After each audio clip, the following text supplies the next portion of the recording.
मुश्किल के दौर में हर कोई बहाने की चादर ओढ़ लेता है, पर जो हारी हुई बाजी पलट दे वही असली शेर होता है। शेर जंगल का राजा होता है, ये बात सबको पता है, लेकिन उसे जंगल का राजा बनाया किसने, ये बात किसी को नहीं पता। शेर से भी ज्यादा बड़ा होता है हाथी, शेर से भी ज्यादा गति से दौड़ सकता है चीता, शेर से भी ज्यादा चालाक होती है लोमड़ी। शेर बाज की तरह आसमान की ऊंचाई नहीं छू सकता, न तेज है, न ताकतवर है, न चालाक है ये शेर, फिर कैसे ये जंगल का राजा कहलाता है। शेर अपनी सोच की वजह से जंगल का राजा है। एक कहावत है, शेर खुद अपनी ताकत से राजा कहलाता है, जंगल में कभी चुनाव नहीं होते। शेर खुद से 10 गुना बड़े और ताकतवर हाथी को मार गिराता है। हाथी की ताकत जानते हुए भी शेर की सोच उससे कहती है कि मैं हाथी को मार सकता हूँ, और दूसरी तरफ हाथी ताकतवर और बड़ा होने के बावजूद शेर को देखकर यह सोचता है कि मैं इसका मुकाबला नहीं कर पाऊंगा। जंगल में शेर से ज्यादा ताकतवर जानवर मौजूद होते हैं, लेकिन फिर भी शेर ही राजा होता है, क्योंकि शेर अपने कॉन्फिडेंस और लड़ने के एटीट्यूड की वजह से जंगल पर राज करता है, और बाकी जानवर खुद को कमजोर और शेर को ताकतवर समझने की वजह से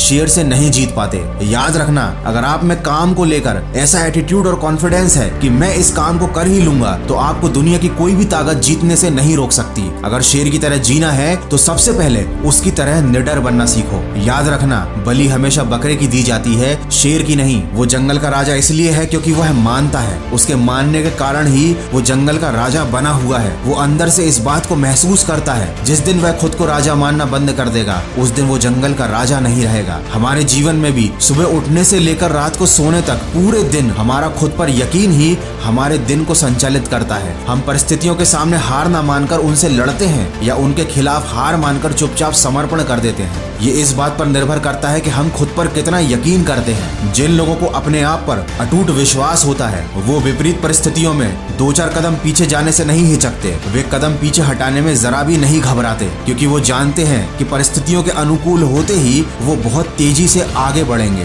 दोस्तों, शेर शिकार का कर्म करता है और उसे फल में मिलता है भोजन, लेकिन वो फल के लालच में कर्म नहीं करता, उसे कर्म करने में मजा आता है। शेर को शिकार करने में मजा आता है, तभी तो वो किसी और के द्वारा मारा गया जानवर नहीं खाता। यही बात आप पर भी लागू होती है। अगर आपको कर्म करने में मजा आने लगा तो आपको फल अपने आप ही मिल जाएगा। अधिकतर लोग केवल फल के लालच में उसके पीछे भागते रहते हैं, सफलता के पीछे, पैसों के पीछे, प्रसिद्धि के पीछे भागते रहते हैं, लेकिन असली सफलता उनको मिलती है जिन्हें सफलता प्राप्त करने के लिए किए जाने वाले जरूरी काम करने में मजा आने लगता है। दोस्तों, ये बात तो आप सब जानते हैं कि झुंड में शिकार कुत्ते करते हैं, शेर केवल अकेला ही काफी होता है। इससे हमें ये सीखने को मिलता है कि अकेले जीना और अकेले चलना सीख लो। जो भीड़ में चलते हैं वो भीड़ में ही खोकर रह जाते हैं। तो शेर के जीवन से हम 3 बातें सीख सकते हैं। पहला तो हमेशा अपने आप को विनर समझो, हमेशा खुद के ऊपर पूरा विश्वास रखो। दूसरी बात, अपने कर्म या अपने काम को मजे के साथ करो। अगर आपका अपने काम में ही मन नहीं लगता तो सफलता मिलना तो बहुत दूर की बात है। गीता में भी कहा गया है, कर्म करो, फल की आशा मत रखो।